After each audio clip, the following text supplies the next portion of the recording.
हजरत उस्मान की मृत्यु के बाद मदीना शहर में पूर्ण अराजकता और अव्यवस्था फैल गई। 5 दिनों की राजनीतिक खींचतान के बाद मिस्र के विद्रोही समूह के नेता इब्न सबा ने हजरत अली का समर्थन किया और कहा कि वे ही सही खलीफा हैं, जिनके पक्ष में पैगंबर मोहम्मद ने वसीयत की थी। 23 जून 656 ईस्वी को हजरत उस्मान की मृत्यु के 6 दिन बाद हजरत अली को पैगंबर मोहम्मद के चौथे उत्तराधिकारी के रूप में चुना गया और लोगों ने एक एक करके उनके हाथ पर बैअत आज्ञाकारिता की शपथ ली। हजरत अली पैगंबर मोहम्मद के चाचा अब्बू तालिब के पुत्र थे।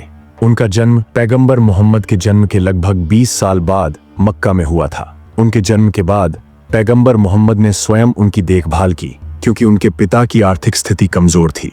हजरत अली ने उस रात पैगंबर मोहम्मद के बिस्तर पर सोने का साहस दिखाया जब पैगंबर मक्का से मदीना के लिए रवाना हुए। मक्का के नेताओं ने पैगंबर को गिरफ्तार करने और मारने की योजना बनाई थी। अगली सुबह जब उन्होंने बिस्तर पर हजरत अली को पाया तो वे क्रोधित हो गए। हजरत अली एक बहादुर और कुशल योद्धा थे। उन्होंने लगभग सभी लड़ाइयों में पैगंबर मोहम्मद के साथ भाग लिया। उनकी शादी हजरत फातिमा से हुई, जो पैगंबर मोहम्मद की बेटी थी। खिलाफत के दौरान घटनाएं खलीफा बनने के तुरंत बाद हजरत अली ने मुस्लिम राज्य की राजधानी मदीना से इराक के कूफा स्थानांतरित कर दी, जो अधिक केंद्रीय स्थान था। खलीफा बनने के बाद उन्हें मुसलमानों और पैगंबर के प्रभावशाली साथियों जैसे हजरत तल्हा और हजरत जुबैर से हजरत उस्मान के हथियारों को तुरंत सजा देने की मांग का सामना करना पड़ा। हजरत अली ने घोषणा की कि उनकी प्राथमिकता राज्य में कानून और व्यवस्था बहाल करना है, जिसके बाद ही वे हथियारों को न्याय के कटघरे में ला सकते हैं। लेकिन हजरत तल्हा और हजरत जुबैर ने इससे असहमति जताई और सेना जुटाना शुरू कर दिया। हजरत आयशा, जो वास्तविक स्थिति से अनजान थीं, भी इस प्रयास में शामिल हो गईं।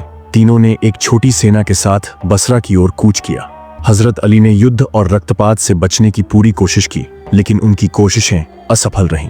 दुर्भाग्य से हजरत अली की सेना और हजरत आयशा की सेना के बीच एक युद्ध हुआ। इस युद्ध को जंगे जमल, ऊंट की लड़ाई कहा गया, क्योंकि हजरत आयशा युद्ध के दौरान ऊंट पर सवार थीं।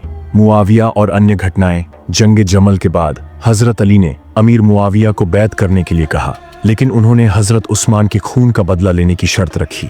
इस कारण जुलाई 657 ईस्वी में जंगे सिफ़ीन नामक युद्ध हुआ। दोनों पक्षों को भारी नुकसान हुआ और मामला एक मध्यस्थता समिति को सौंपा गया, लेकिन यह प्रयास असफल रहा। इसके बाद एक समूह, जिसे खवारिज बाहरी कहा गया, हजरत अली से अलग हो गया। हजरत अली का जीवन साहस, निष्ठा और इस्लामी खिलाफत की एकता के लिए बलिदान का प्रतीक है। वे उन 10 साथियों में से एक थे जिन्हें पैगंबर मोहम्मद ने जन्नत की बशारत दी थी।